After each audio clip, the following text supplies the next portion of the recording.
requirements, ensuring we keep pace with threats and technologies as they evolve. Mr. Speaker, with this historic commitment, we are continuing our proud tradition of leading in NATO, picking up the torch from Attlee and Bevin, and now, following their lead, we will seize the opportunity created by this moment to align our national security objectives and plans for economic growth, in a way not seen since the 1940s, renewing industrial communities the length and breadth of our country, boosting defence production and innovation. Our investment in Britain's nuclear deterrent alone will support 30,000 high-skilled jobs. Mr. Speaker, I want to speak directly about our deterrent capability. It has kept this country safe for decades. But we recognise the grim reality today that the nuclear threat is growing. So we are renewing our existing at-sea capability, and we are going still further. I can tell the House today that we will procure at least 12 F-35A fast jets, and we will make them available to bear nuclear weapons if necessary. Mr. Speaker, this marks the return of the Royal Air Force to nuclear deterrence for the first time in 3 decades, the biggest strengthening of our deterrence posture in a generation, keeping our country safe while also supporting 20,000 jobs. The NATO summit sent a message of intent that will be heard around the world. But, Mr. Speaker, this must be joined by renewed support for Ukraine. Because if we let Putin succeed there, the deterrent effect on NATO's new plans would be fatally compromised. So I told President Zelensky at Downing Street on Monday that we will harden our resolve. We struck an agreement together to share battlefield technology, accelerating our support for Ukraine's defence, while boosting British security and British jobs. We committed to providing hundreds more air defence missiles, paid for not by the British taxpayer, but with money from Russia's frozen assets.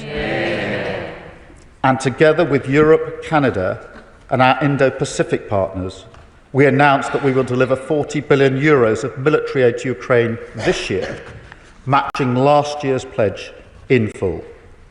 There is a path to a just and lasting peace, but it will only come through flipping the pressure onto Putin.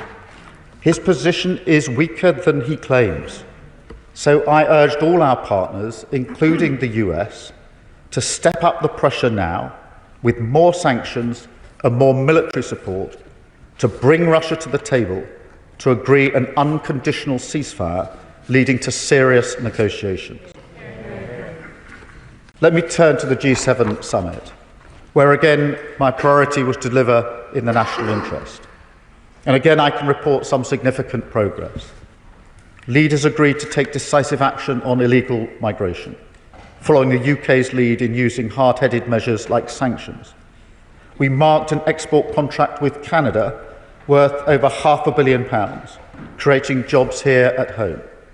We secured Canada's agreement to ratify Britain's entry to the CPTPP, a trading bloc worth $12 trillion.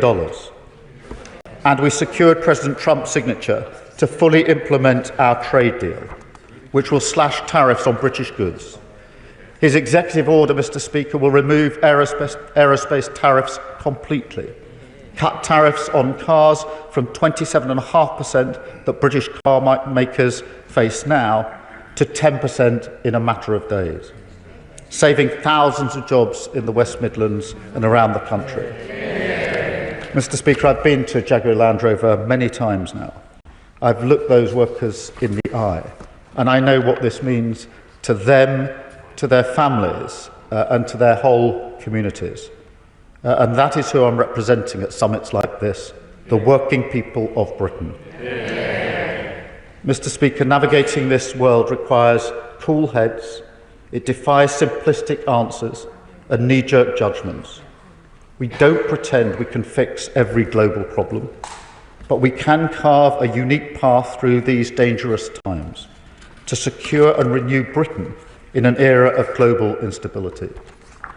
That's what our plan for change is all about, putting Britain's national interest first.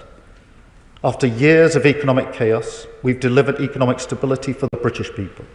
After years of our armed forces being hollowed out, we're building up our military, firing up our industries, leading in NATO, supporting Ukraine, keeping Britain safe.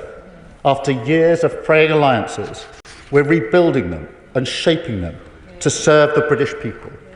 Focused every ounce of our global influence to deliver for working people, to deliver it in the national interest. And I commend this statement to the House. Leader of the Opposition, Kemi Badenoch. Thank you, Mr. Speaker, and I thank the Prime Minister for advance sight of his statement. He has evaded Prime Minister's questions for 2 weeks, only to come back here to tell us what we already heard on the news. This is a weak statement from a weak Prime Minister, which can be characterised in 2 words: noises off. In his statement, the Prime Minister said, "We urge Iran and Israel to honour the ceasefire." He said, "We are using every diplomatic lever to support this effort." What diplomatic levers? Are they the same levers he's using with his backbench rebels? Is he just asking them to please play nice? Let's be honest, Mr. Speaker, nobody cares what this Prime Minister thinks, and why should they, when he doesn't even know what he thinks, and clearly no one cares what he thinks because he was not involved.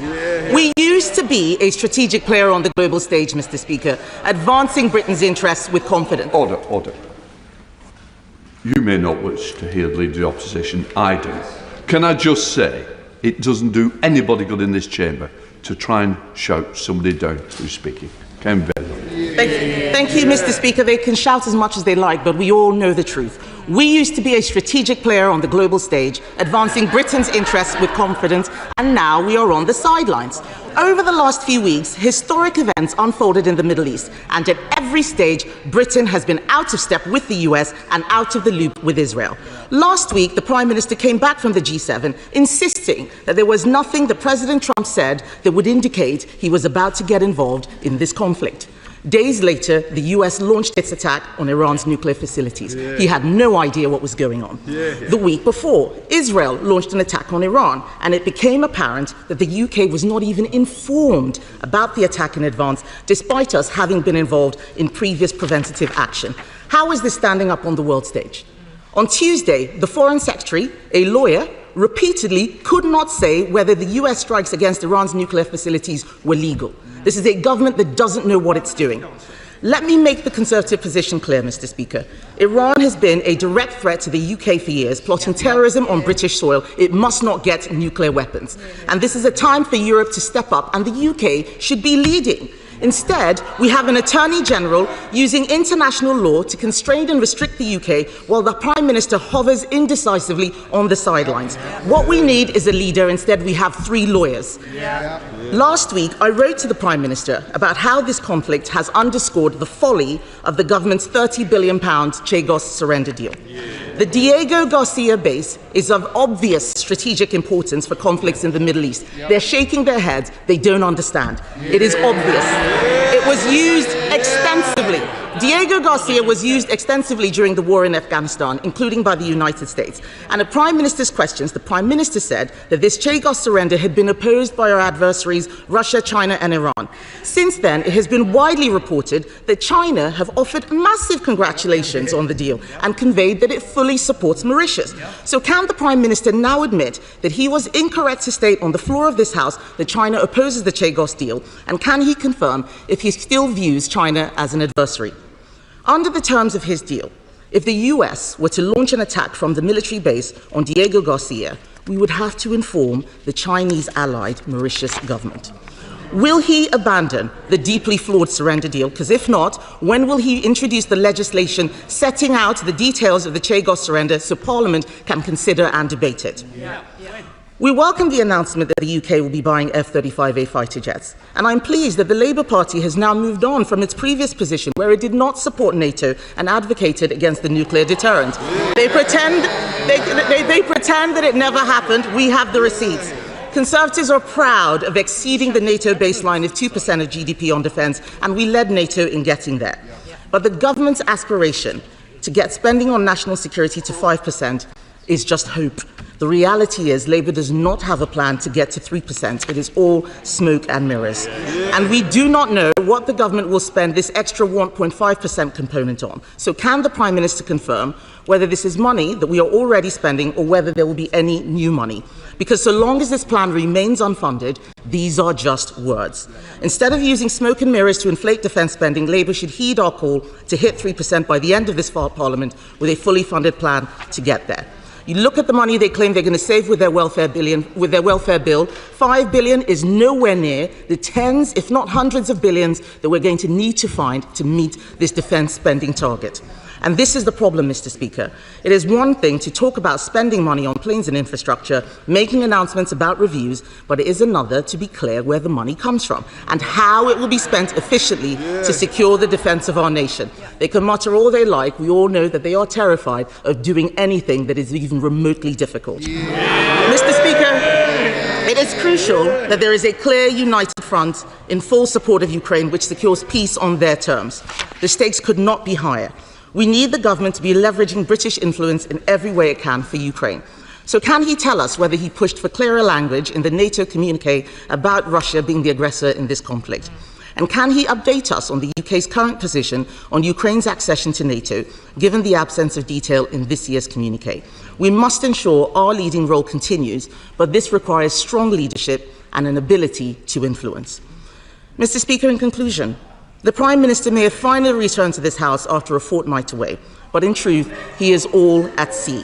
Irrelevant on the world stage, impotent in the face of rising illegal immigration, and now with 126 of his own MPs all openly undermining his authority, his government is incapable of making even the smallest changes to bring down the cost of our ever-expanding welfare bill. There is no way they're going to be able to pay for our defence. This is a government that is paralysed by its own legal advice, paralysed by its rebellious backbenchers, and paralysed by the fear of being found out for having no real vision for this country. Prime Minister. Can I say to those who were late in, please don't stand. Prime Minister. Mr. Speaker, we live in more volatile times than many of us can remember, with conflicts in many parts of the world that are evolving in a very fast and dangerous way. There's never been a more important time to work with our allies and to be absolutely serious in our response. That response was unserious. Unserious. To suggest at a time like this that the Prime Minister attending the G7 summit and the NATO summit is avoiding PMQs is unserious. What happened at NATO yesterday was historic.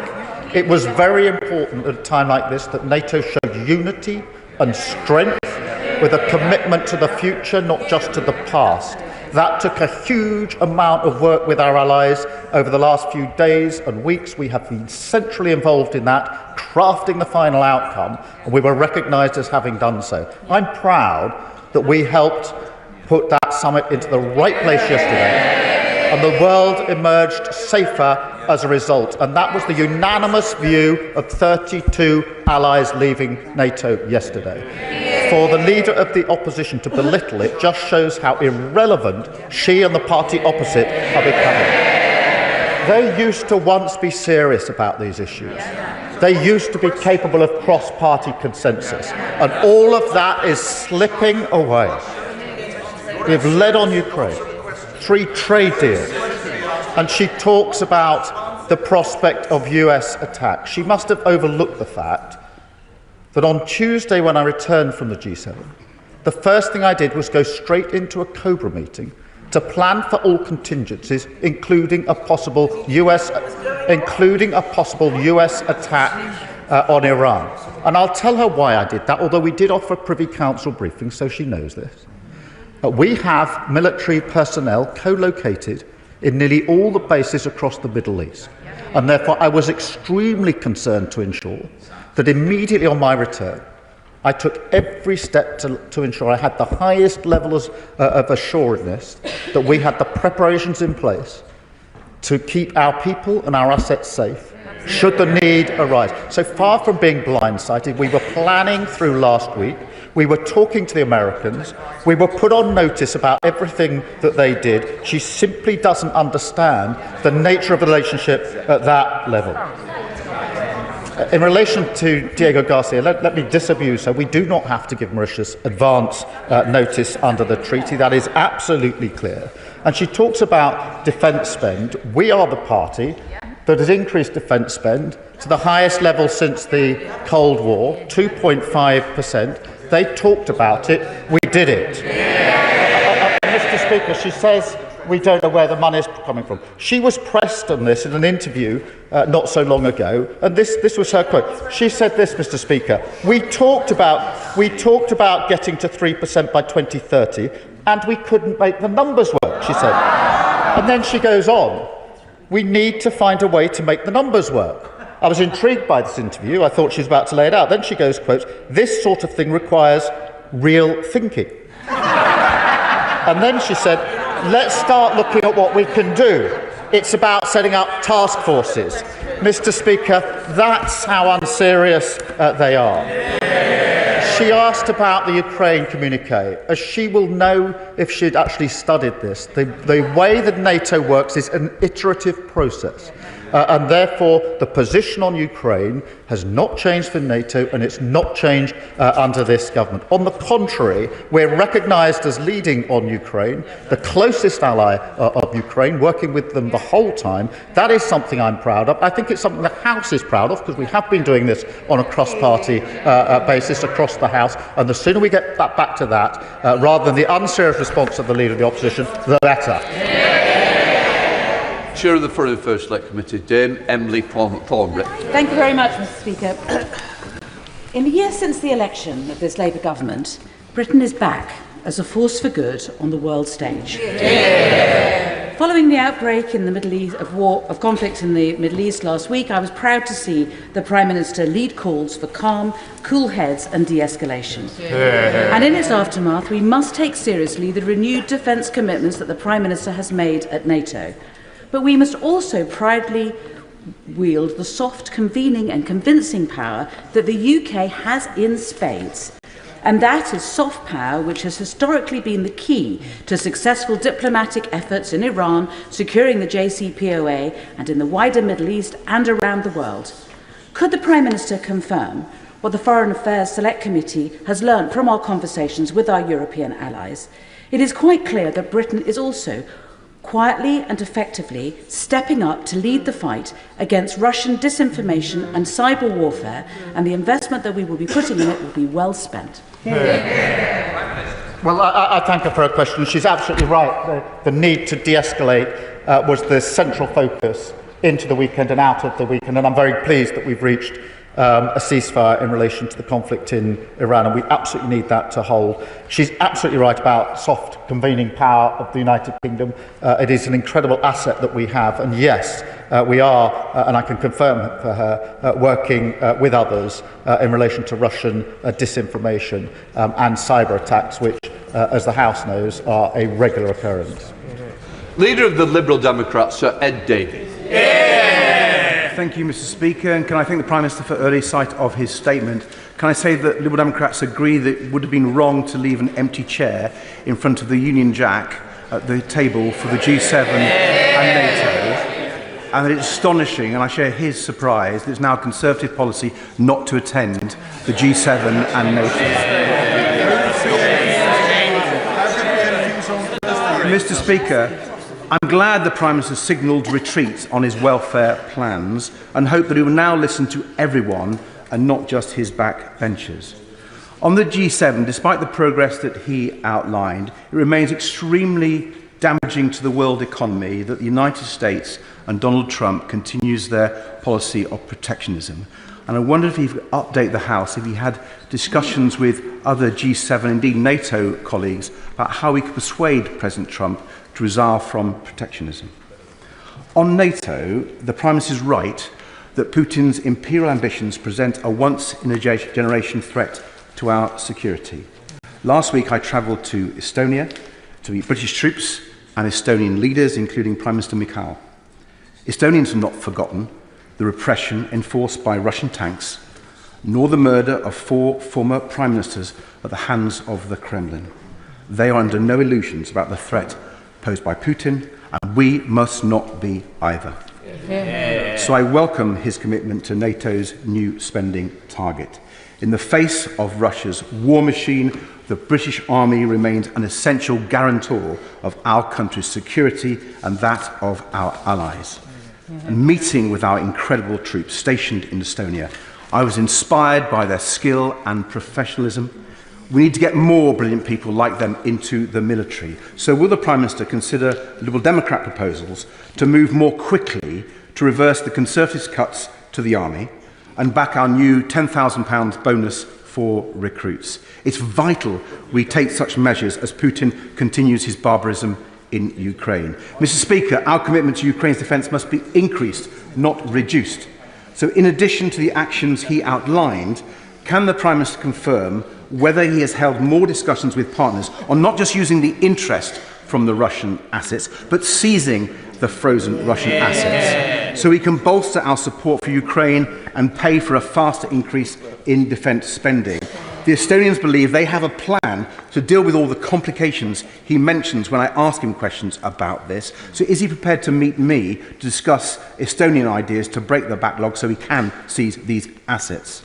The Prime Minister also spoke about the conflicts and crises in the Middle East. He is right to push even harder for a ceasefire in Gaza. People around the world will question whether military action rather than diplomacy will actually make us safer in the future. So we must redouble our efforts for a just peace in the region, and that must include self-determination for the Palestinian people. Yeah. Will the government finally commit to recognising a state for the Palestinians? Yeah. Can I thank him for his question? He started by asking whether I'd discussed with other G7 partners the question of the tariffs from the US. Yes, we did. We do frequently discuss trade and the economy and the challenges, frankly, that those tariffs put in place for all economies. And that is the sort of coordination and discussion that goes on all of the time and will continue to do so. On the troops in Estonia, I've visited those troops a number of times myself. They are incredibly brave. They have a real sense of purpose. And I can tell him that at NATO, it was the front-line states on the border with Russia that were leading the charge in relation to the work that we had to do yesterday to renew and take forward the pledges that we make. He asked about reversing the cuts to the army. We will begin the work reversing those cuts. When the party opposite came into government, there were 100,000 in our army. When they left, there were 70,000. I think that's what Ben Wallace meant when he said they'd hollowed out our armed forces. On the question of the assets, and whether they themselves can be seized rather than just using the interest. I have been discussing that with colleagues, as he would expect. It is complicated, as he knows, and there isn't one view, frankly, on this issue amongst colleagues and allies. I'm very happy to see the proposals that he's received from Estonia, I believe, or any others. But it remains complicated. And I have to say, allies are in different places on this, but we will continue to discuss it. On a ceasefire in Gaza and recognition, I think it's very important, and we have been pressing the case, particularly in recent days quite urgently and in close collaboration with our colleagues, the E3, Germany, France and the UK, are working very closely together at the moment to say this is the moment to press on from Iran to a ceasefire in Gaza. And I mean that should happen in days. Not weeks or months. I do think there's a window of opportunity here. I hope that it happens. I can't predict that it will. But I do think that all of us should do all we can to ensure that, along with the ceasefire in Iran, we push to that ceasefire in Gaza. And on the question of recognition, it's long been our party's policy, this government's policy, to recognise Palestine at the right time in the process to bring about the peace. Because I think without a two-state solution, there is little prospect of lasting peace in the region. That remains our policy. Thank you. Thank you, Mr. Speaker. Last week, as part of the Armed Forces Parliamentary Scheme, I visited NATO's headquarters in the UK, where I met fantastic young men and women learning great skills as they prepare to defend Britain abroad. But for my constituents in Newcastle Central and West, they may well ask why, when we see cuts, for example, as proposed in the welfare bill, of such great amount, why defence spending is rising. For the benefit of my constituents, could he simply and briefly set that out? Firstly, can I congratulate her on her elevation? I haven't seen her personally since then. Very well deserved. But she raised a really important point. It is right that we recognise that the first duty of the Prime Minister is to keep the country safe and secure in a volatile world. And that is a duty that I take extremely seriously. We do live in a volatile world. And it's not just something which happens overseas and has no impact on us, because what has happened in the Ukraine conflict has already had an impact on her constituents in relation to their energy bills, in relation to the cost of living and so much else.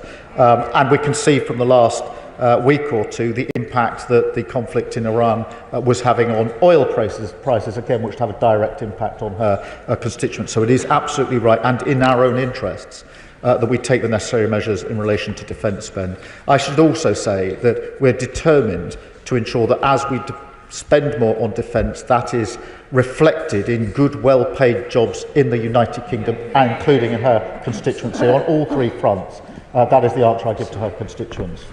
Rishi Sunak. See, the Iranian regime has long presented a threat to the United Kingdom. As the Prime Minister and I have both experienced, our security services have foiled almost 20 Iranian-backed plots here at home. The prospect of a regime like this having nuclear weapons is unacceptable, and so I welcome the US and Israeli action. Does the Prime Minister agree with me that we and our European allies should now trigger snapback sanctions unless Tehran admits the IAEA and allows them to fully verify that all efforts to enhance uranium have ceased? I thank him for his question and endorse what he says about our security services, which, as he knows very, very well, do an incredible job in the most difficult of circumstances at great speed and have foiled a number of plots which would have caused widespread panic, violence and destruction. On snapback, thank him for raising this. That is a consideration that we are discussing with our allies. I do think that it has to be part of the pressure that we apply. Exactly when and how snapback is applied will obviously be a question of discussion, but he's absolutely right to say that is the very discussion we should be having at the moment. I thank him. Clive.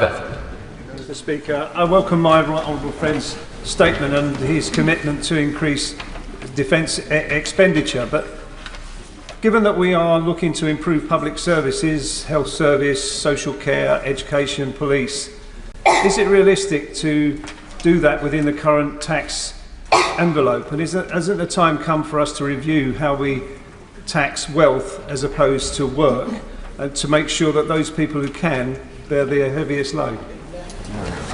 Well, I thank him for his question. On the question of defence spend, when we set out the commitment to 2.5 by 2027-28, I set out at the same time how we would fund it, and we will continue to take the approach to any spending commitment that we make. He will know that we made a commitment in our manifesto in relation to not raising taxes on working people, and we will keep to that commitment. James Clever. Thank you, Mr. Speaker. I welcome the element of the Prime Minister's statement where he explicitly links defence, diplomacy and domestic security, and he is absolutely right to highlight that interconnection. Therefore, will he revisit the spending review which sees 4.5% and 5% real terms reductions in Home Office and FCDO budgets to make sure they can actually do their jobs within that interconnected system? And in order to pay for that, will he ensure his Chancellor removes the job destroying taxes on employment, reduces the tax burden which is seeing entrepreneurs and wealth creators leave the country in their droves? And will he show real leadership and ensure his backbenchers do not prevent his front bench from reducing the cost of our welfare bill so we can pay for these incredibly important governmental functions? Well, I thank him. On the question of the Home Office responsibility in relation to domestic security, he's absolutely right, and that's why it's important under the new definition of NATO that resilience at home is now included, because cyber attacks are commonplace. Attacks on energy has been weaponised, and there are many counter-terrorism operations that have to be carried out in relation to state threats. We were very careful in the spending review to make sure there was adequate money on all of those threats, and I went through that myself, so I can give him that assurance. In relation to the money coming in and out of the country, he'll no doubt want to celebrate. We've had record investment under this Labour government in the last 12 months, £120 billion, including the single biggest, which was £40 billion 2 days ago from Amazon, the single biggest investment, a sign of confidence in this government, being measured in many jobs across the country. Well, Thank you, Mr. Speaker. Rochdale has been a proud home for Ukrainians ever since they were forced to flee Soviet starvation, murder and oppression in the 1930s and 40s. And so many in my constituency will warmly welcome the decision to send 350 advanced air missiles to Ukraine, built in Britain and paid for by the interest on those seized Russian assets. So does he agree that Russia, not Ukraine, should pay the price for Putin's barbaric war? Yes, I do, and I think it's very important that we emphasise when we do send these missiles to Ukraine that, one, we are supporting Ukraine as we have done throughout, but secondly, that is not paid for by the British taxpayer, but is paid for on the interest of Russian assets that have been frozen. Helen Maguire. Thank you, Mr. Speaker. Does the Prime Minister agree with me that in the context of the threat posed by Putin, we must be providing more guidance and support to Britons to prepare them for the possibility of a future conflict, and that this should involve a national resilience campaign? Well, I do think we need to focus on resilience, and in a sense, the shift to 5% is a reflection that national resilience is becoming ever more central in relation to our own national defence, particularly on cyber, where there are frequent attacks from other states. On energy, we've seen from the Ukraine conflict that energy has been weaponised, and in relation to counter-terrorism with state-backed actions in this country, many of which have been thwarted. But she's absolutely right, we need to do more on resilience. Dr. Zuba Ahmed.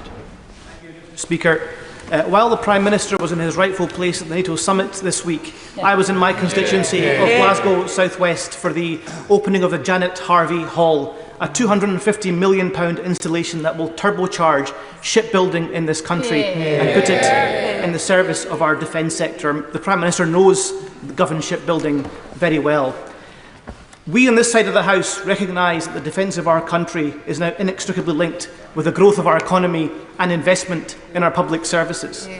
But this view is not universally shared. So can I ask the Prime Minister to urge the SNP government to back our defence sector as we back our defence sector for the sake of jobs and prosperity in Glasgow South West and further beyond? Well, I do urge the SNP to back our defence spend and the jobs that it brings with it, but also our defence stance, because I think, as I understand their position, it's against the single most effective capability we have, which is our nuclear deterrent at a time of the greatest volatility we've seen for decades. That is simply wrong in principle, and I urge them to change it. Harriet Baldwin. Thank you very much, Mr. Speaker. And at the NATO summit, was the Prime Minister able to add his voice to the congratulations and thanks that NATO Secretary-General paid to President Trump for the successful military strike on Iran's nuclear programme? We've long argued that Iran should not be capable of having a nuclear weapon, and what happened on Saturday night was a big step to alleviating that threat. that was the subject of many comments at the NATO summit, along with the congratulations for the ceasefire that has now been brokered, and the emphasis we now need on getting Iran around the negotiating table, for the reason being this: if it's to be irreversible and verifiable, then it is important that that is done through negotiation, and that's what we focused on. Mark Ferguson.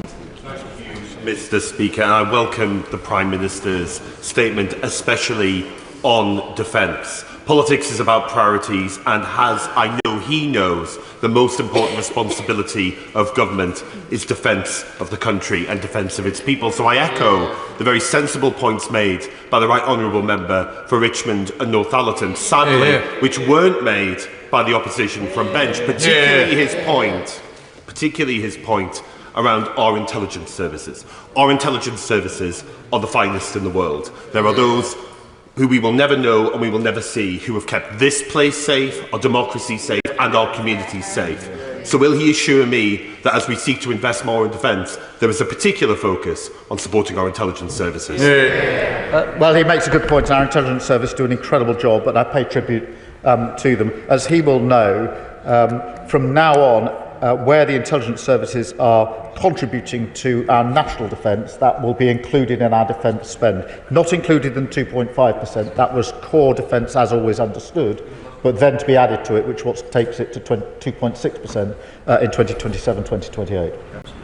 Stephen Flynn. Mr. Speaker, it won't have escaped anyone's notice that whilst the Prime Minister was rightfully away at the G7 and NATO summits, he made tens of billions of pounds of unfunded spending commitments. Yet next week he expects members of Parliament to vote with him to remove money from disabled people who need help to go to the toilet. How can he justify making a moral argument for security abroad whilst removing security from disabled people at home?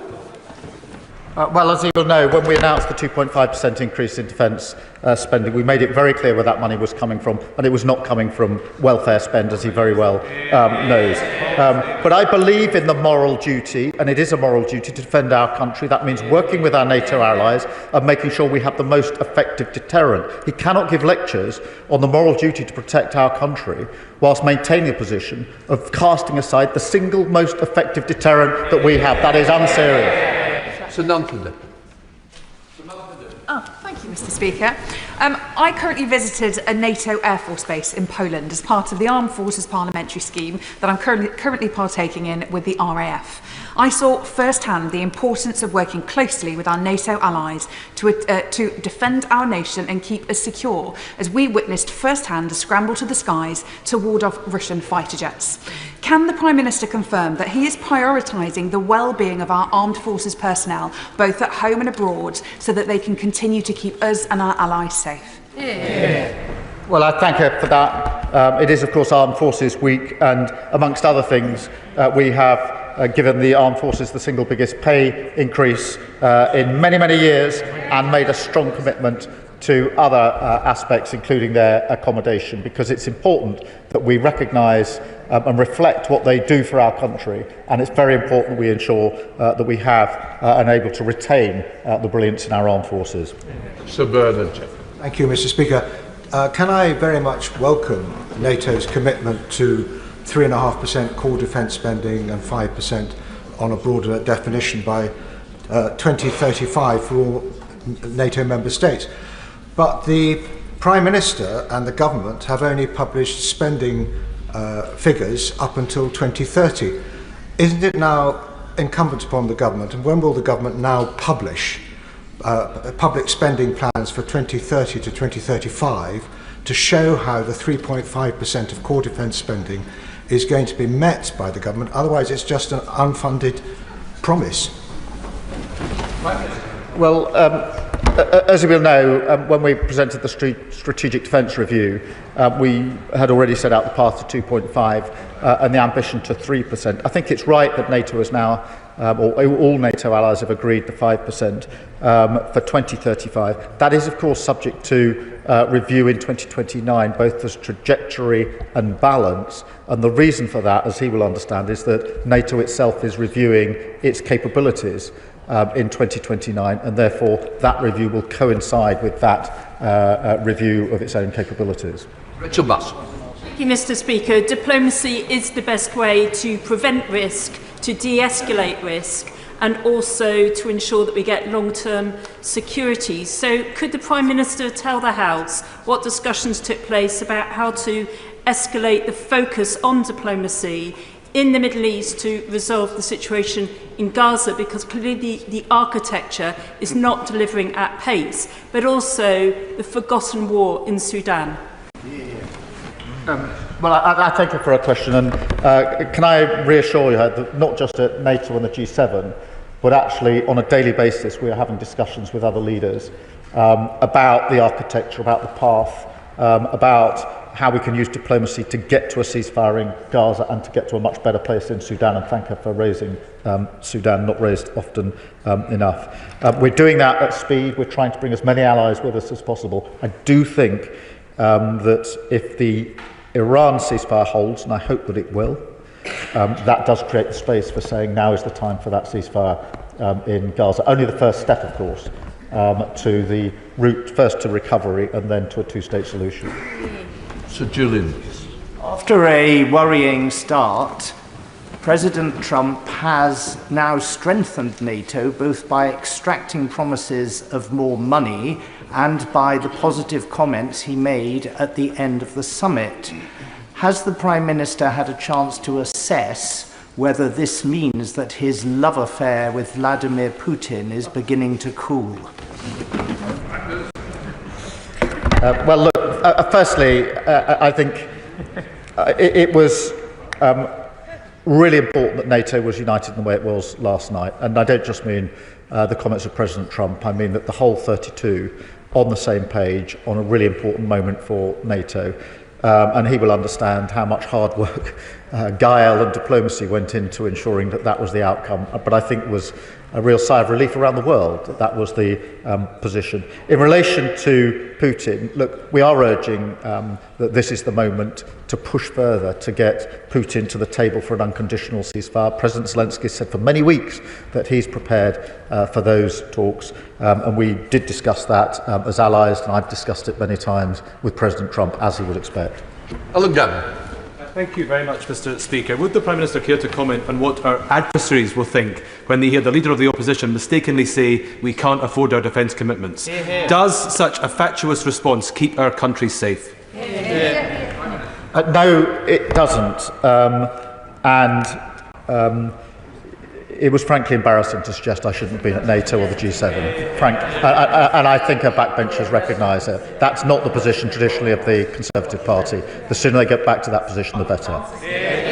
Sir Desmond Swain. Was there any discussion about the killing zones which currently constitute the provision of humanitarian aid in Gaza? Yes, there was, and there was real concern about the intolerable position in Gaza and what we can do to alleviate that position. We have repeatedly said that it's intolerable, repeatedly said that the current arrangement for aid are never going to work and can't be maintained, and there is urgent diplomacy going on to try and alleviate that situation. We'll continue in those efforts. Just Athwell. Thank you, Mr. Speaker, and I strongly welcome the Prime Minister's announcement on defence spending, especially during Armed Forces Week. Yeah. Does he agree with me that this is a landmark historic commitment reflecting both the scale of the threats we face and this Labour government's commitment to the security and defence of our country? Well, I do agree with him. It is landmark. It's very important. It shows the resolve of NATO and it reflects the resolve of this Labour government. I'm pleased that we were closely involved in the crafting and the bringing together of the agreement that was reached yesterday. Ayab Khan. Thank you, Mr. Speaker. The Democratic primaries in the most cosmopolitan city in the world has demonstrated that people will no longer support hypocritical and disingenuous politicians. I'm sure the whole House agrees that Iran must not have nuclear weapons. But the Prime Minister, as a lawyer, will understand, I'm sure, that the attack upon Iran by Israel and the US did not engage the Caroline principles, which allow a preemptive strike. Does the Prime Minister agree with that analysis? And if he does not, can he say from that dispatch box that he supported those attacks? Yeah. Well, Mr. Speaker, if we all agree that Iran shouldn't have nuclear weapons, it's about time we did something about it. And what happened on Saturday night was a big step towards alleviating that threat, and that is really important. I think we now need to complete on that, and the way to complete on that is with the talks that are now needed to get Iran back to the table to make sure that it's irreversible and that it can be verified, and that's what we're focused on. Kelvin Bell. Thank you, Mr. Speaker. I welcome the Prime Minister's leadership in recognising the need for a strategic response. It's been 35 years since the Options for Change paper began the drawdown of defence spending from 4.1% GDP. We have spent that dividend, gambling we would not need to defend our values, and a generation has benefited from that bet. But we now must take our chips off the table and reinvest in our security. Does the Prime Minister agree with me that we must level with the public about the threats we faced and the cost of underinvestment in our armed forces? Yes, I do agree, and that's why we've begun the hard work of reversing the damage done under the last government. He's right about the dividend that's been enjoyed. Now we must make sure there's a defence dividend, and that is, as we spend more, that is reflected in good, well-paid jobs in the United Kingdom that boost our economy across all parts of our communities. Good job. Thank you, Mr. Speaker. The former Prime Minister has just welcomed the US military action against Iran at the weekend. Why can't the Prime Minister bring himself to welcome it too?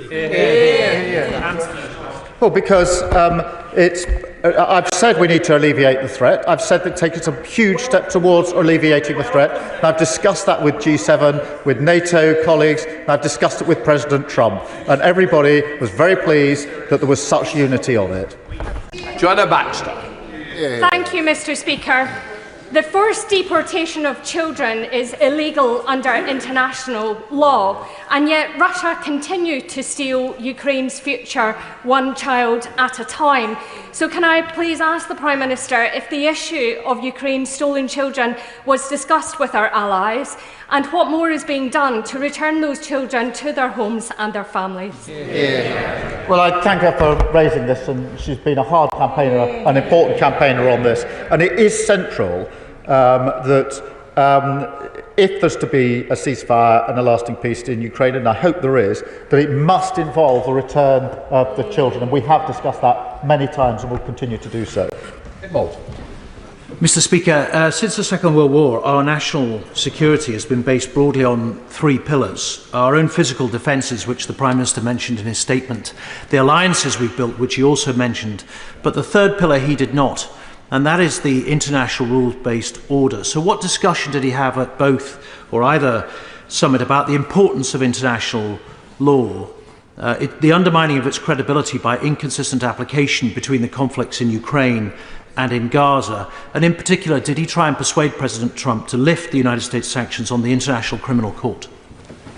I've long been an advocate of the international rules-based order and discussed that regularly with allies, because NATO itself is a rules-based framework and an important one at that, and therefore we do need to maintain those rules-based systems, make sure they're fit for purpose, and I would add that the same is true for trade and the economy as well.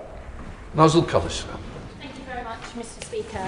As a member of the cross-party UK delegation to the NATO Parliamentary Assembly, I've had the opportunity to meet Ukrainian members of Parliament who continue to make the powerful case for NATO allies continuing to support them. It's also become clear, Mr. Speaker, that in recent months, increasingly other countries in the region, Poland, the Baltic states, Estonia, Lithuania, Latvia, are growing ever nervous about their vulnerability in terms of Russia's invasion. Can the Prime Minister comment on the UK's efforts and dialogue with those countries during this period, this unsettling time? And does he agree with me that the security of those Baltic states are important for our own national security?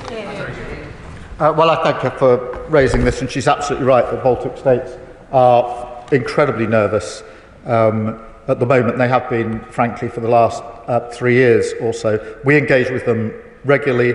I engage with their leaders on a regular basis. They've been brought into the coalition of the willing, Mr. Speaker, and on the occasions they can't attend, I have a special session with them because their concerns are of such importance to us. Tom Gordon. Mr. Speaker, I welcome the increase to defence spending and the revised targets. Earlier this year at the Spring Statement, we saw cuts to the ODA, the Overseas Aid budget, to fund those defence increases. The ODA budget is integral to our international security abroad. So will the Prime Minister rule out any further cuts to this budget as part of the defence spending increases? Well, look, he's absolutely right to emphasise the importance of overseas aid, and that was a difficult decision. I want to put it back up to 0.7 rather than take it down. And in the meantime, I'm exploring other ways in which we can find funding for overseas aid and working with other countries to that end, because I don't think we can just wait until we're in a position to increase the funding again. Steen. Thank you, Mr. Speaker. I welcome the Prime Minister's statement today and the leadership that he is showing on the world stage in really uncertain times, which, beyond the confines of this place, I know are genuinely welcome in my community in Hertford and Stortford. As we mark Armed Forces Week this week, I know veterans in my constituency and servicemen from my constituency will welcome the government's commitment to strengthening our national security. So for the benefit of my constituents, could the Prime Minister set out a little further how we're supporting our armed forces to keep us safe and honouring the service of veterans across the country? Well, let me first pay tribute to the veterans in his constituency and across the country.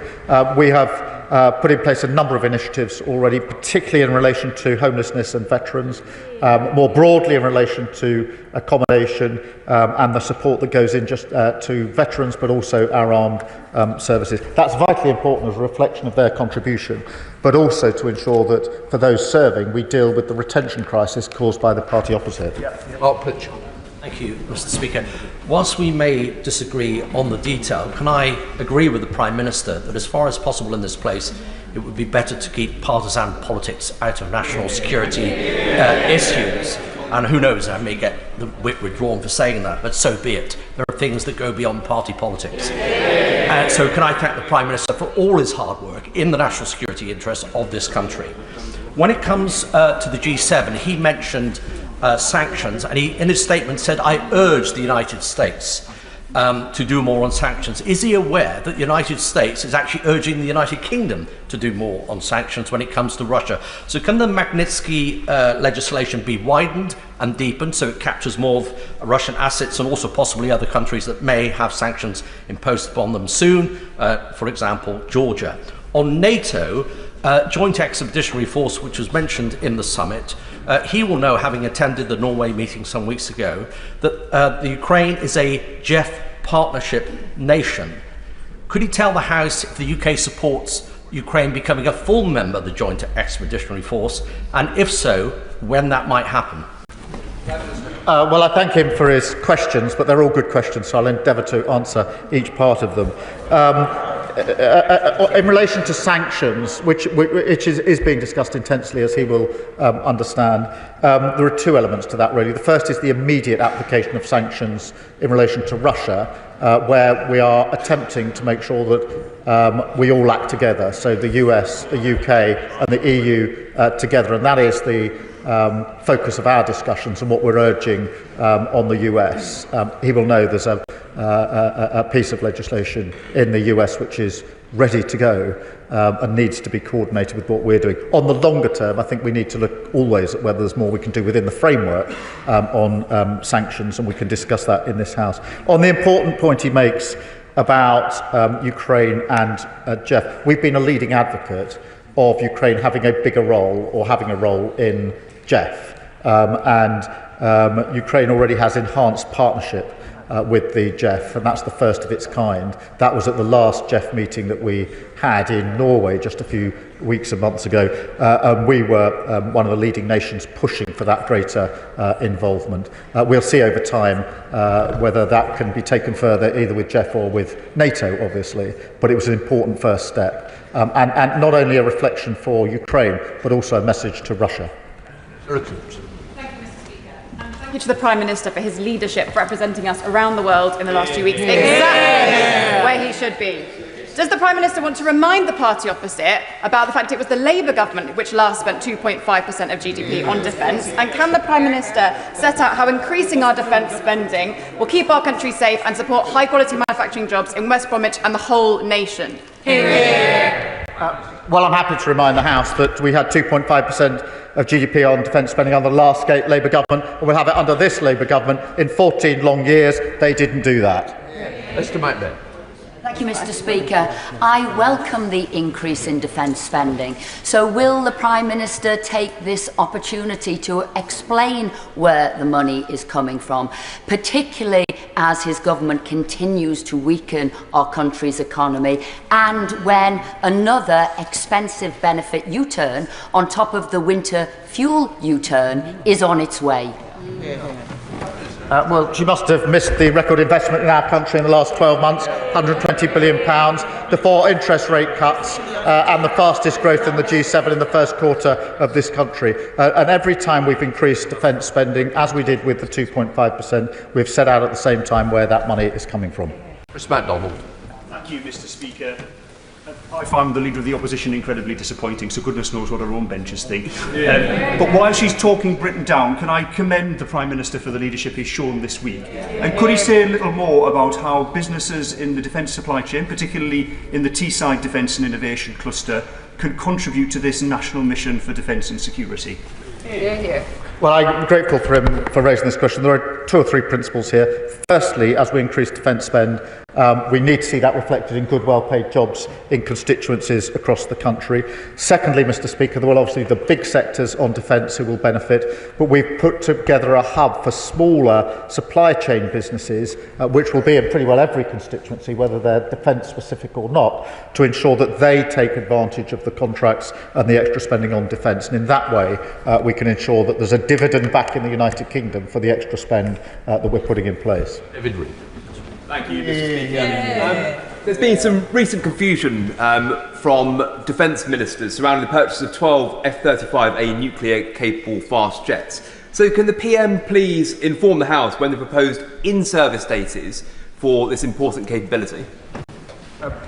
Well, we made the commitment to the capability. We're obviously now talking to allies about precisely what the timetable will be for that, and I'll update the House. But the important thing is the commitment is there. He will know that this is a commitment to the NATO initiative, bringing us within that initiative, and therefore a lot of moving parts. But the commitment we've made is a very firm commitment, and I'll set out the timeline and progress on it in due course. Dr. Peter Prince. Thank you, Mr. Speaker. So F-35A, hard power. BBC World Service, soft power. Would he agree with me that the World Service is a crucial element of our soft convening power? Yes, I've long been a supporter of the BBC World Service, and it chimes with the other questions I had about the soft power of this country. We have incredible soft power, incredible strength in our diplomacy, and that very often achieves results in a way that then makes it less necessary to use the hard power. Then the best subject. Thank you, Mr. Speaker. There is scepticism in my Huntingdon constituency at how the increase in defence spending might create good local jobs there. But having already pitched to the Chancellor and the Defence Secretary earlier this month to the Procurement Minister alongside my local authority CEOs, Huntingdon is recognised as the home of UK defence intelligence capability, as well as that of US operations in Europe, as well as NATO's. So, given 10% of the equipment budget is now pledged to developing new technology, along with the £400 million Defence Innovation Fund, will the Prime Minister back my commitment to leveraging the designation of RAF Witten as an MOD trailblazer site to build a defence technology cluster to create highly technical local jobs and build new defence capability from Huntingdon? I think he's in discussion with our ministers about this, and obviously we look forward to taking that forward. In relation to what he refers to as the scepticism of his constituents in Huntingdon, I want to reassure them through him that this increased defence spend will bring yield to Huntington, to his constituents, in the defence-specific sectors, but also in the supply chains as well. Mr. Speaker, I welcome the Prime Minister's statement and his leadership. Can I just return to international humanitarian law? The International Development Select Committee recently published a report that showed that IHL is under threat like never before, and attacks on aid workers are rising. So can the Prime Minister assure us that the UK will be a champion for IHL, and could he elaborate on conversations on upholding it in relation to Gaza, but also Sudan and the many other countries ravaged by conflict around the world? We have an absolute commitment to international humanitarian law, and it's extremely important that we keep to that, whether that's in Gaza or in Sudan, and that is the framework through which we make our decisions. Thank you, Mr. Speaker. When it comes to the evils of terrorism and aggression across the Middle East, all paths lead back to the Iranian regime, be that the sponsorship of Hamas, Hezbollah, the Houthis, or indeed at the heart of that regime, the IRGC. So, whilst I fully appreciate the Prime Minister will not speculate on prescription from the dispatch box, will he at least reflect on how it can be that despite calls from both sides of this House over many, many years to prescribe the IRGC, it still hasn't happened, not least when he took quite right and proper action to prescribe Palestine action after the attack on Bryce Norton last week, that the IRGC still sit unprescribed? I thank him for raising this. As he knows, we keep prescription under constant review and won't hesitate to take the most effective measures against the Iranian regime. He will know we've already sanctioned the IRGC in its entirety, including individual commanders, but we do keep this under constant review. Luke Charlton. Mr. Speaker, I praise the Prime Minister for his work on the new 5% target, ensuring that we reach that in terms of national security and core defence. Would he agree with me that just as the last Labour government in the 1940s helped found NATO, that this Labour government could help found a multilateral defence development bank that would ensure we reach the 5% by the mid-2030s? Well, I thank him for that question, and there is a debate going on across allies as to how we can work together on the increased spending in terms of the spend itself, financial arrangements, whether it's development banks or others, and ensuring that we coordinate our capability and cooperation, because the last thing we want is everybody spending more money, but in an uncoordinated way, and there's been intense discussion about that. John Cooper. Mr. Speaker, the situation in Scotland is very difficult. I welcome the news that we are to go further with our at-sea deterrence, and of course the nuclear missile Trident boats are based in Faslane, but as we have heard, First Minister John Swinney and his SNP administration do not back nuclear weapons. Further, they've created a hostile environment for defence firms in Scotland because they will not back any firms which make ordnance. This week we've also heard the former First Minister Humza Yousaf claim wrongly that allowing our American allies to use the Prestwick Air Base to refuel is some kind of war crime. What can we do to nullify the threat to British security from these fifth columnists? Beat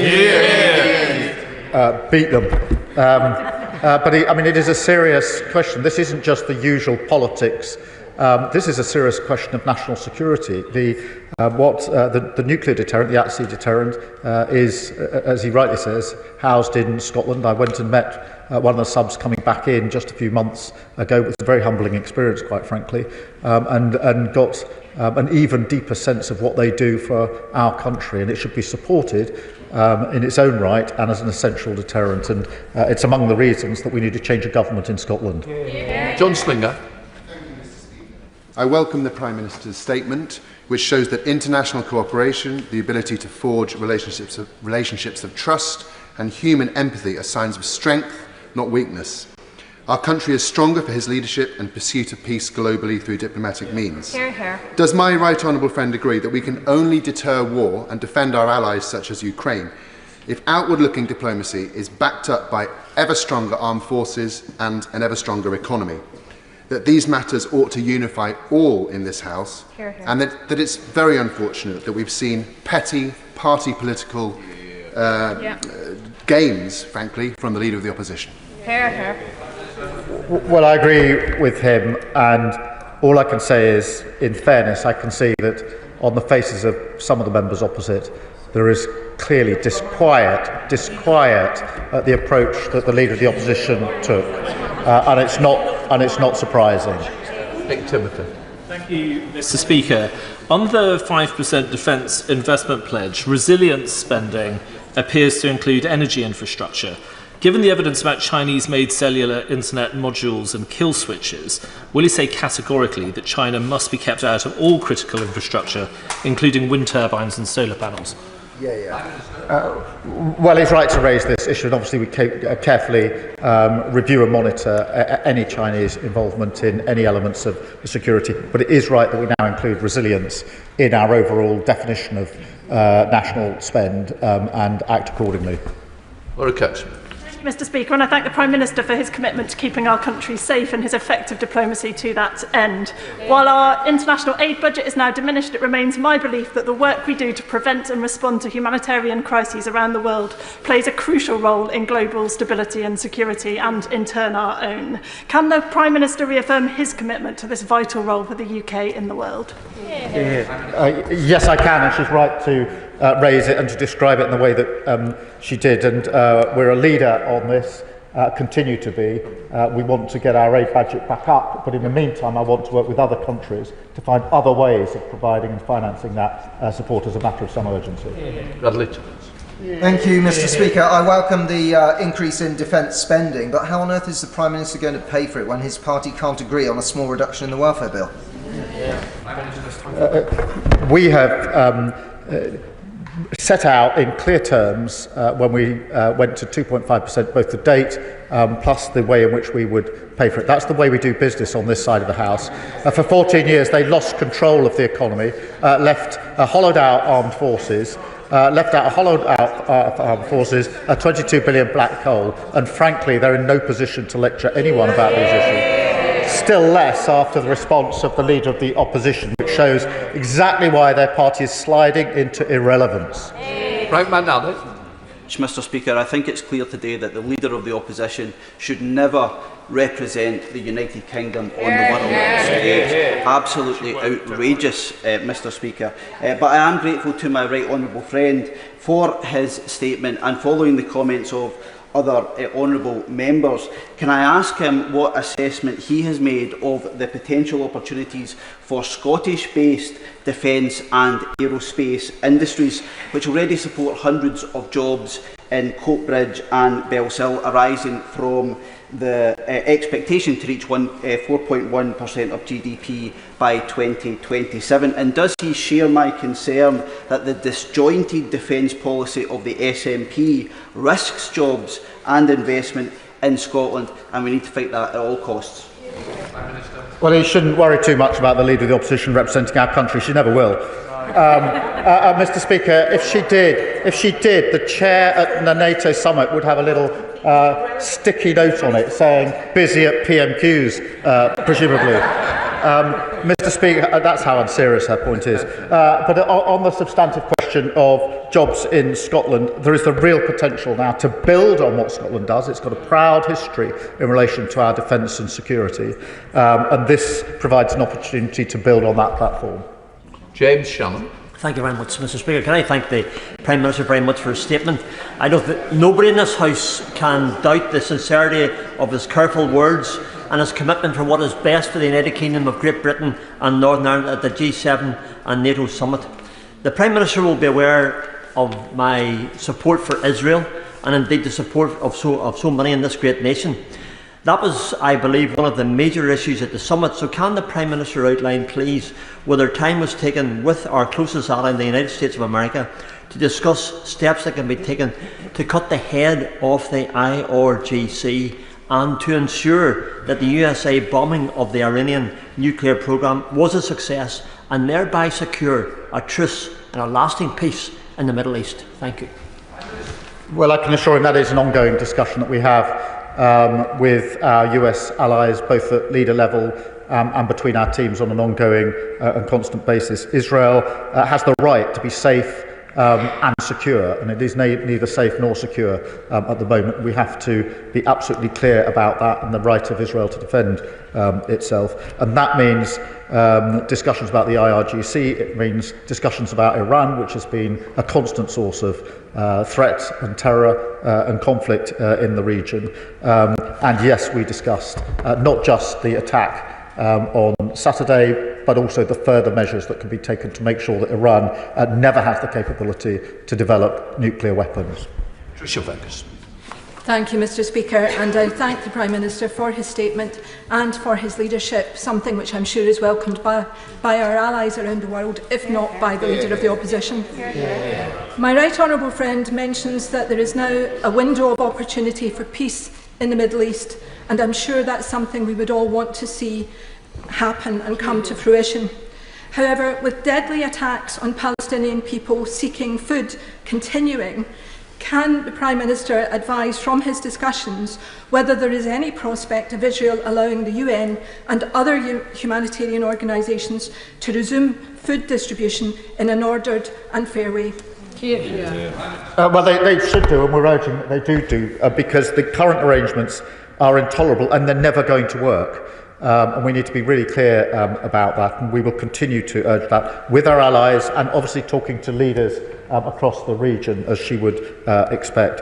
But now is the time to push on also for the broader ceasefire to alleviate the situation more generally and allow a path to open for the long-term conflict resolution that's needed. Thank you, Mr. Speaker. It's the role of any government and Prime Minister, and it's their first duty to keep this country safe. I know it's a role that our Prime Minister takes incredibly seriously, which is in stark comparison to what we've seen today from the Leader of the Opposition. The Prime Minister will know when he visited Blackpool, and he has visited Blackpool many times since becoming Leader of our party, that young people told him at my sixth form college they're crying out for local jobs in the Blackpool area to keep them there. Will he ensure that this defence increase of 5%, which is welcome, will create the decent, well-paid jobs on the Fylde coast so young people in Blackpool can get those jobs where they live? Well, I'm grateful for his question. I've visited Blackpool many times, as he knows. I know firsthand just how important it is for young people to see money going into their economy with jobs in Blackpool for them. And I remember profoundly at a sixth form college in Blackpool asking the group of, I think, 17-year-olds how many of them were proud to be from Blackpool, and they all put their hand up. And when I asked them how many of them thought that their jobs in the future would be in Blackpool, only one of them put their jobs up, because they all thought that they would have to leave Blackpool to get the jobs that they wanted. We need to turn that around. This gives us an opportunity to start doing that. We now come to Chris Vance. Thank you, Mr. Speaker. And can I thank the Prime Minister for his statement today? And from a personal point of view, can I thank him for his recent visit to Harlow and the Downs Primary School, which recently received an excellent Ofsted report.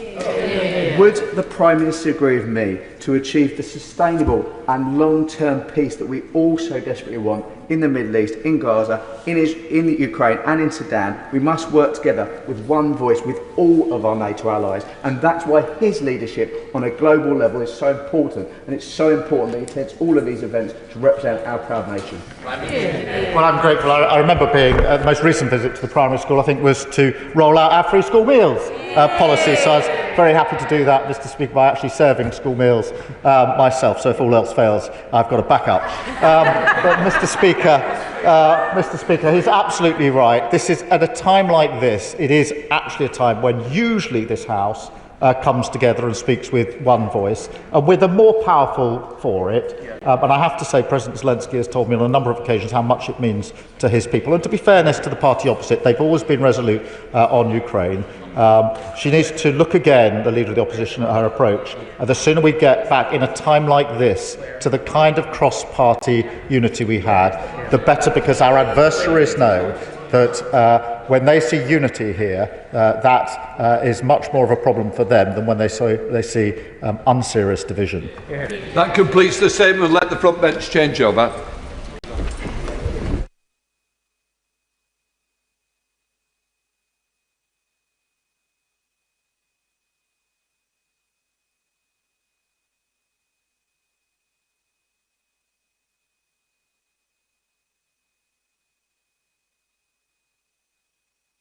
We'll now proceed to read the orders of the day.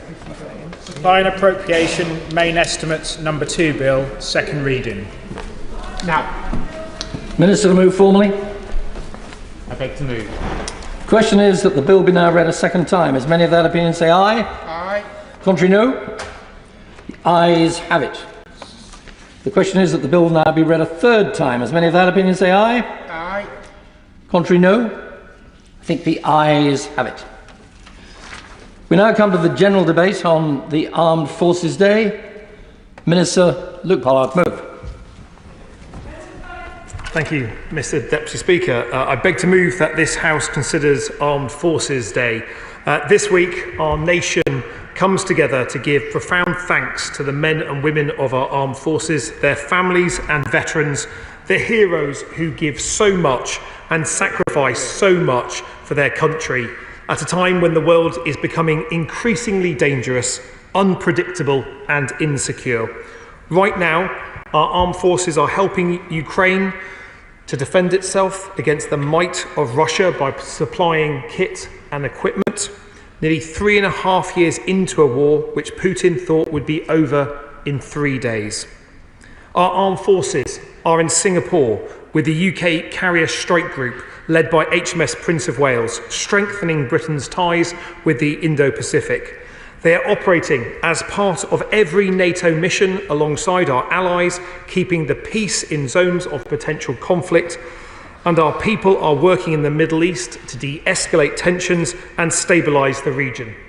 Our armed forces are contributing to UN peacekeeping forces around the world, helping to bring hope to war-torn communities, and they are protecting our shores at home, ready at a moment's notice to respond to any emerging threats. Truly, they are the best of Britain, recognised globally for their professionalism and dedication.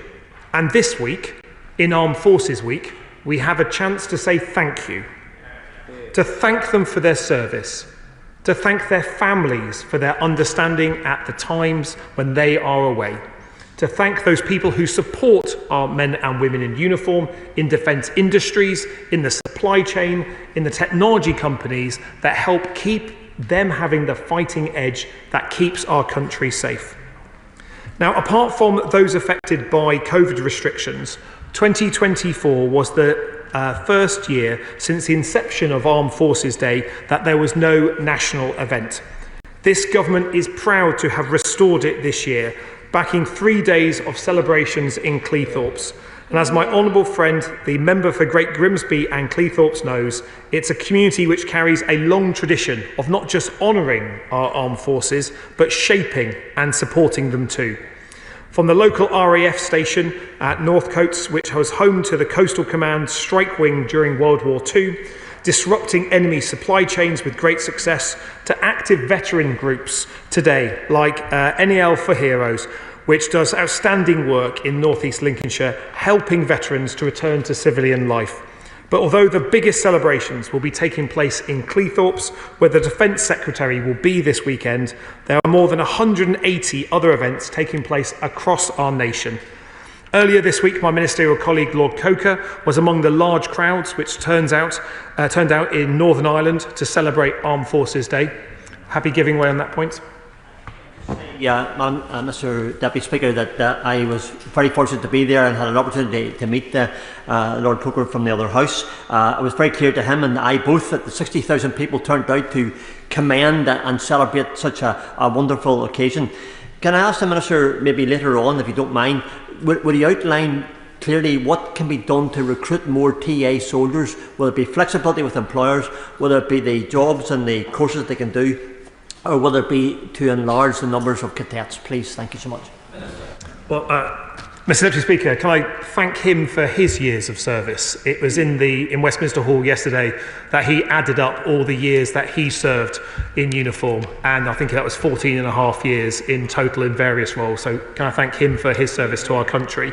It is absolutely vital that we address the retention and recruitment crisis we inherited from the previous government. We're making good progress in that regard.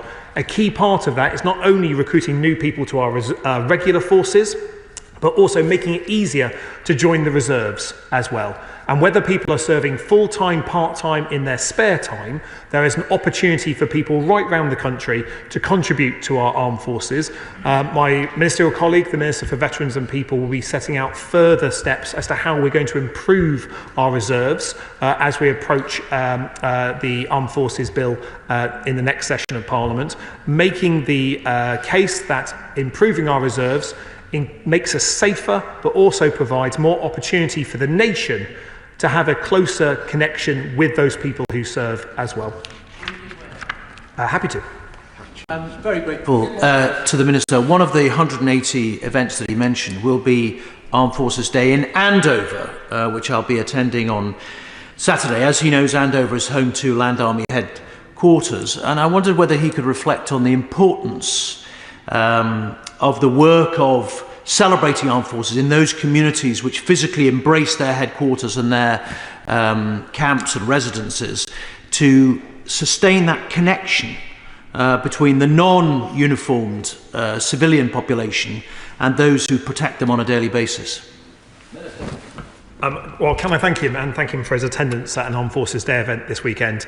As someone who represents Devonport, home to Western Europe's largest naval dockyard, I'm acutely aware of the relationship, the important history and the connections today between our military, those civilians that in Devonport's case support the fleet, and our wider community, including veterans.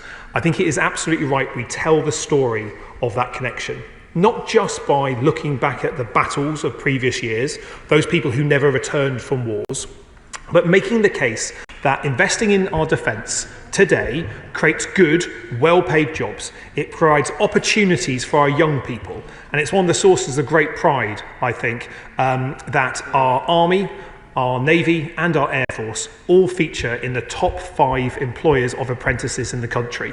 It's a huge opportunity to celebrate the skills that we have, but also the connections between our people, because I think all our communities are proud of our armed forces, and this weekend's a great opportunity to say that again. John Slinger.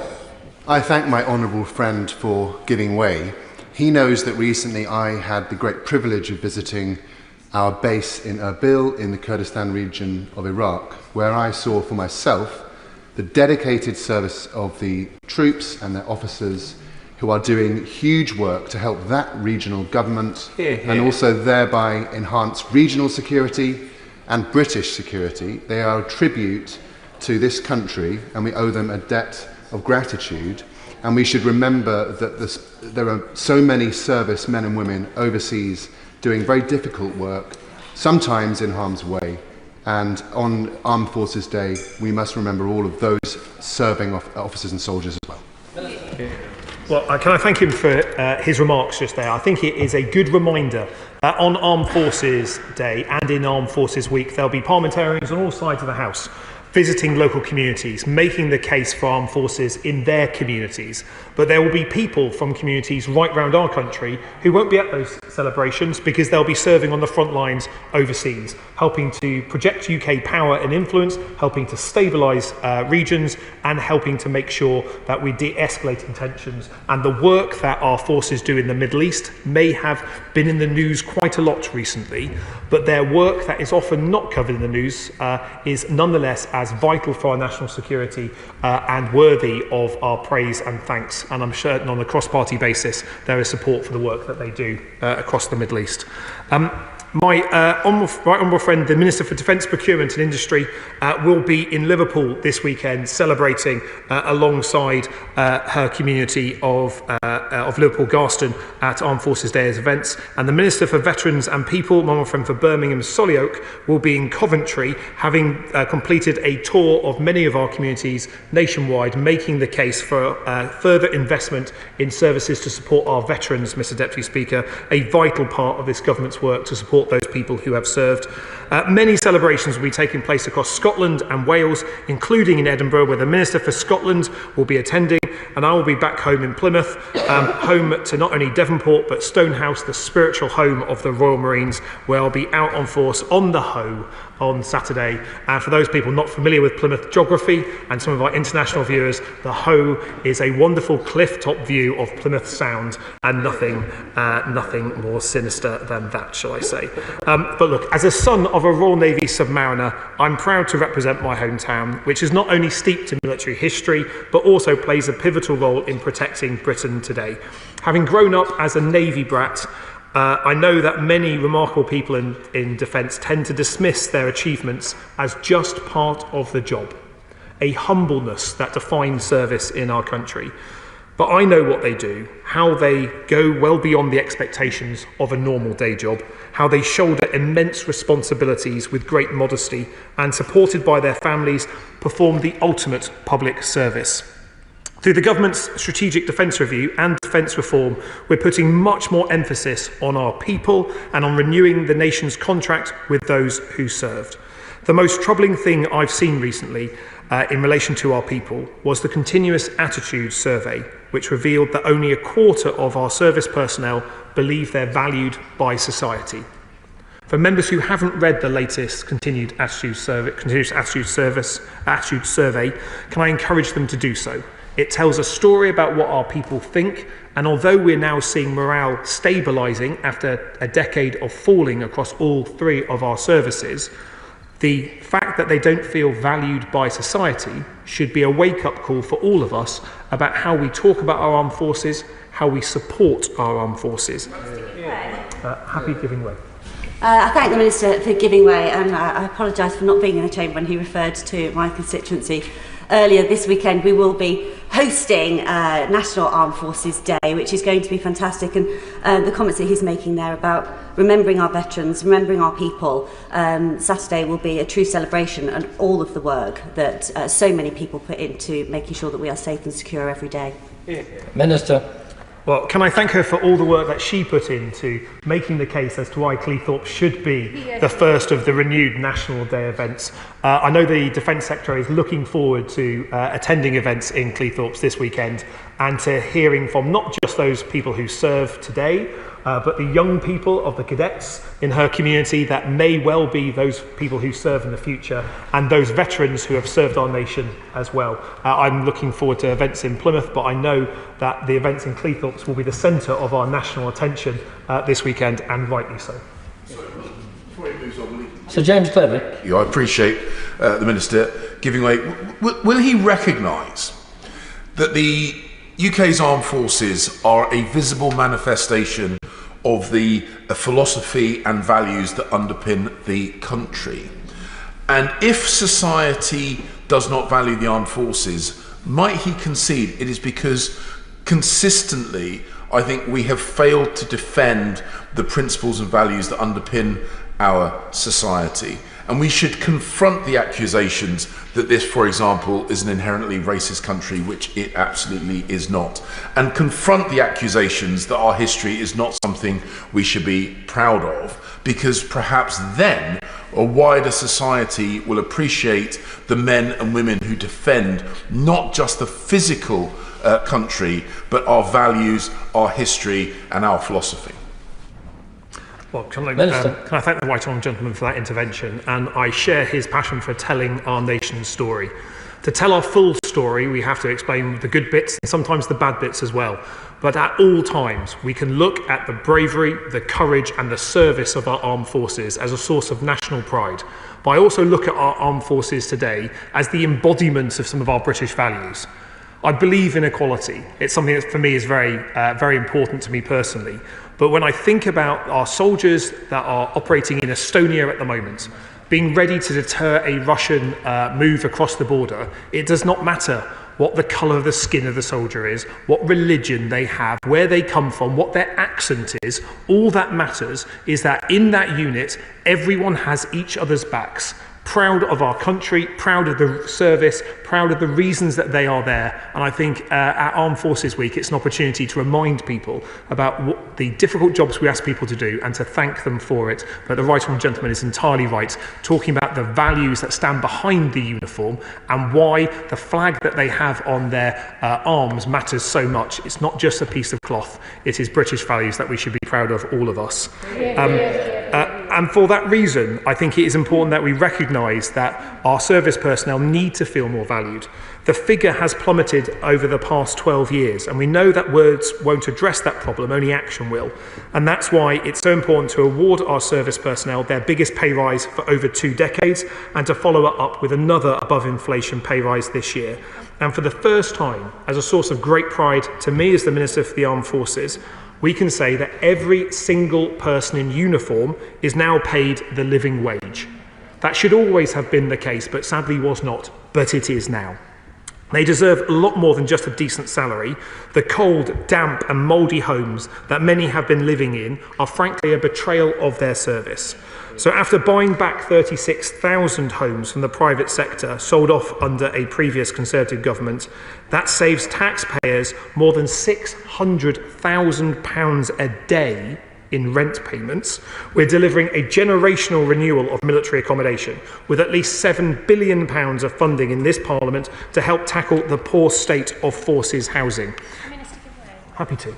And I thank the Minister for his statement and take the opportunity to also mark an important week for our armed forces. And I welcome everything he's saying about the support to our armed forces, but also to their families in the way of investment in the homes and also more money in their pockets. Does he agree with me that supporting our armed forces goes way beyond just the equipment they need on the front line, but it's about making sure that their families are supported and valued through the support we can give them as a government, but also in the communities that they live in? Minister. I couldn't agree with the Honourable Lady more. It is so important. I think in this debate, and I am somewhat guilty of this occasionally, Mr Deputy Speaker, many of our defence debates have been about kit, has been about platforms, and if it's anywhere near me, has often been about frigates.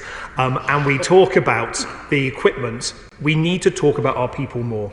That's at the heart of the Strategic Defence Review, but also at the heart of this government's policy is talking about the families of those people who serve more. So that's why the Armed Forces Commissioner Bill that we are placing through the House, that I hope will become law soon, puts an emphasis on allowing service families to access the Commissioner, to make a case that it is the whole defence family, those people who serve in uniform and their family members that back them in service, that need to be valued by this nation. And I believe on a cross-party basis that is a view that is shared. What we now need to do is to make sure it's featured in our legislation and in the day-to-day operations of our military. There's more to do on that. Happy to. Objection. Thank you, Mr. Speaker. With the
requirements in 2029 to coincide with the scheduled review of NATO's capability requirements, ensuring we keep pace with threats and technologies as they evolve. Mr. Speaker, with this historic commitment, we are continuing our proud tradition of leading in NATO, picking up the torch from Attlee and Bevan, and now, following their lead, we will seize the opportunity created by this moment to align our national security objectives and plans for economic growth, in a way not seen since the 1940s, renewing industrial communities the length and breadth of our country, boosting defence production and innovation. Our investment in Britain's nuclear deterrent alone will support 30,000 high-skilled jobs. And Mr. Speaker, I want to speak directly about our deterrent capability. It has kept this country safe for decades. But we recognise the grim reality today that the nuclear threat is growing. So we are renewing our existing at-sea capability, and we are going still further. I can tell the House today that we will procure at least 12 F-35A fast jets, and we will make them available to bear nuclear weapons if necessary. Mr. Speaker, this marks the return of the Royal Air Force to nuclear deterrence for the first time in 3 decades, the biggest strengthening of our deterrence posture in a generation, keeping our country safe while also supporting 20,000 jobs. The NATO summit sent a message of intent that will be heard around the world. But, Mr. Speaker, this must be joined by renewed support for Ukraine. Because if we let Putin succeed there, the deterrent effect on NATO's new plans would be fatally compromised. So I told President Zelensky at Downing Street on Monday that we will harden our resolve. We struck an agreement together to share battlefield technology, accelerating our support for Ukraine's defence, while boosting British security and British jobs. We committed to providing hundreds more air defence missiles, paid for not by the British taxpayer, but with money from Russia's frozen assets. And together with Europe, Canada and our Indo-Pacific partners, we announced that we will deliver €40 billion of military aid to Ukraine this year, matching last year's pledge in full. There is a path to a just and lasting peace, but it will only come through flipping the pressure onto Putin. His position is weaker than he claims. So I urged all our partners, including the US, to step up the pressure now with more sanctions and more military support to bring Russia to the table to agree an unconditional ceasefire leading to serious negotiations. Let me turn to the G7 summit, where again my priority was to deliver in the national interest. And again I can report some significant progress. Leaders agreed to take decisive action on illegal migration, following the UK's lead in using hard-headed measures like sanctions. We marked an export contract with Canada worth over £500 million, creating jobs here at home. We secured Canada's agreement to ratify Britain's entry to the CPTPP, a trading bloc worth $12 trillion. And we secured President Trump's signature to fully implement our trade deal, which will slash tariffs on British goods. His executive order, Mr. Speaker, will remove aerospace tariffs completely, cut tariffs on cars from 27.5% that British car makers face now to 10% in a matter of days, saving thousands of jobs in the West Midlands and around the country. Mr. Speaker, I've been to Jaguar Land Rover many times now. I've looked those workers in the eye, and I know what this means to them, to their families, and to their whole communities. And that is who I'm representing at summits like this, the working people of Britain. Mr. Speaker, navigating this world requires cool heads. It defies simplistic answers and knee-jerk judgments. We don't pretend we can fix every global problem, but we can carve a unique path through these dangerous times to secure and renew Britain in an era of global instability. That's what our plan for change is all about, putting Britain's national interest first. After years of economic chaos, we've delivered economic stability for the British people. After years of our armed forces being hollowed out, we're building up our military, firing up our industries, leading in NATO, supporting Ukraine, keeping Britain safe. After years of fraying alliances, we're rebuilding them and shaping them to serve the British people. Focused every ounce of our global influence to deliver for working people, to deliver it in the national interest. And I commend this statement to the House. Leader of the Opposition, Kemi Badenoch. Thank you, Mr. Speaker, and I thank the Prime Minister for advance sight of his statement.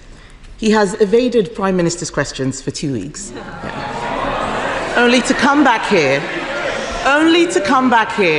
to tell us what we already heard on the news. This is a weak statement from a weak Prime Minister, which can be characterised in 2 words: noises off. In his statement, the Prime Minister said, "We urge Iran and Israel to honour the ceasefire." He said, "We are using every diplomatic lever to support this effort." What diplomatic levers?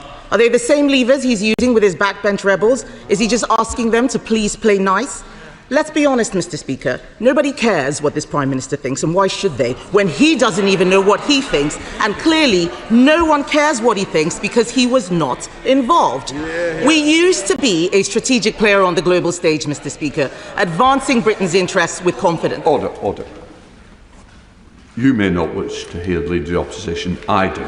Can I just say, it doesn't do anybody good in this chamber to try and shout somebody down who's speaking. Thank you, Mr. Speaker. They can shout as much as they like, but we all know the truth. We used to be a strategic player on the global stage, advancing Britain's interests with confidence, and now we are on the sidelines. Over the last few weeks, historic events unfolded in the Middle East, and at every stage, Britain has been out of step with the US and out of the loop with Israel. Last week, the Prime Minister came back from the G7, insisting that there was nothing that President Trump said that would indicate he was about to get involved in this conflict. Days later, the US launched its attack on Iran's nuclear facilities. He had no idea what was going on. The week before, Israel launched an attack on Iran, and it became apparent that the UK was not even informed about the attack in advance, despite us having been involved in previous preventative action. How is this standing up on the world stage? On Tuesday, the Foreign Secretary, a lawyer, repeatedly could not say whether the US strikes against Iran's nuclear facilities were legal. This is a government that doesn't know what it's doing. Let me make the Conservative position clear, Mr. Speaker. Iran has been a direct threat to the UK for years, plotting terrorism on British soil. It must not get nuclear weapons. And this is a time for Europe to step up, and the UK should be leading. Instead, we have an Attorney General using international law to constrain and restrict the UK while the Prime Minister hovers indecisively on the sidelines. What we need is a leader. Instead, we have 3 lawyers. Last week, I wrote to the Prime Minister about how this conflict has underscored the folly of the government's £30 billion Chagos surrender deal. The Diego Garcia base is of obvious strategic importance for conflicts in the Middle East. They're shaking their heads. They don't understand. It is obvious. It was used extensively. Diego Garcia was used extensively during the war in Afghanistan, including by the United States. And at Prime Minister's questions, the Prime Minister said that this Chagos surrender had been opposed by our adversaries, Russia, China and Iran. Since then, it has been widely reported that China have offered massive congratulations on the deal and conveyed that it fully supports Mauritius. So can the Prime Minister now admit that he was incorrect to state on the floor of this House that China opposes the Chagos deal? And can he confirm if he still views China as an adversary? Under the terms of his deal, if the US were to launch an attack from the military base on Diego Garcia, we would have to inform the Chinese allied Mauritius government. Will he abandon the deeply flawed surrender deal? Because if not, when will he introduce the legislation setting out the details of the Chagos surrender so Parliament can consider and debate it? We welcome the announcement that the UK will be buying F-35A fighter jets, and I'm pleased that the Labour Party has now moved on from its previous position where it did not support NATO and advocated against the nuclear deterrent. They pretend that it never happened. We have the receipts. Conservatives are proud of exceeding the NATO baseline of 2% of GDP on defence, and we led NATO in getting there. But the government's aspiration to get spending on national security to 5% is just hope. The reality is Labour does not have a plan to get to 3%. It is all smoke and mirrors. And we do not know what the government will spend this extra 1.5% component on. So can the Prime Minister confirm whether this is money that we are already spending or whether there will be any new money? Because so long as this plan remains unfunded, these are just words. Instead of using smoke and mirrors to inflate defence spending, Labour should heed our call to hit 3% by the end of this Parliament with a fully funded plan to get there. You look at the money they claim they're going to save with their welfare bill. 5 billion is nowhere near the tens, if not hundreds of billions that we're going to need to find to meet this defence spending target. And this is the problem, Mr. Speaker. It is one thing to talk about spending money on planes and infrastructure, making announcements about reviews, but it is another to be clear where the money comes from and how it will be spent efficiently to secure the defence of our nation. They can mutter all they like. We all know that they are terrified of doing anything that is even remotely difficult. Mr. Speaker, it is crucial that there is a clear, united front in full support of Ukraine which secures peace on their terms. The stakes could not be higher. We need the government to be leveraging British influence in every way it can for Ukraine. So can he tell us whether he pushed for clearer language in the NATO communique about Russia being the aggressor in this conflict? And can he update us on the UK's current position on Ukraine's accession to NATO, given the absence of detail in this year's communique? We must ensure our leading role continues, but this requires strong leadership and an ability to influence.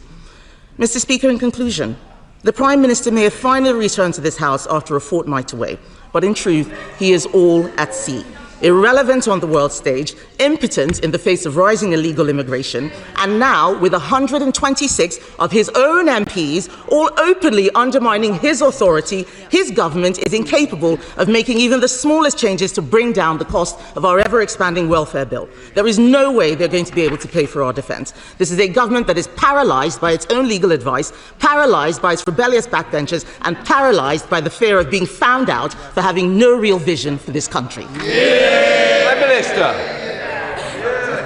Can I say to those who were late in, please don't stand. Prime Minister.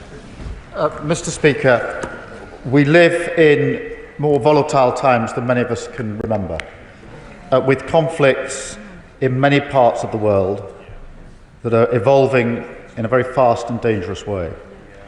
There's never been a more important time to work with our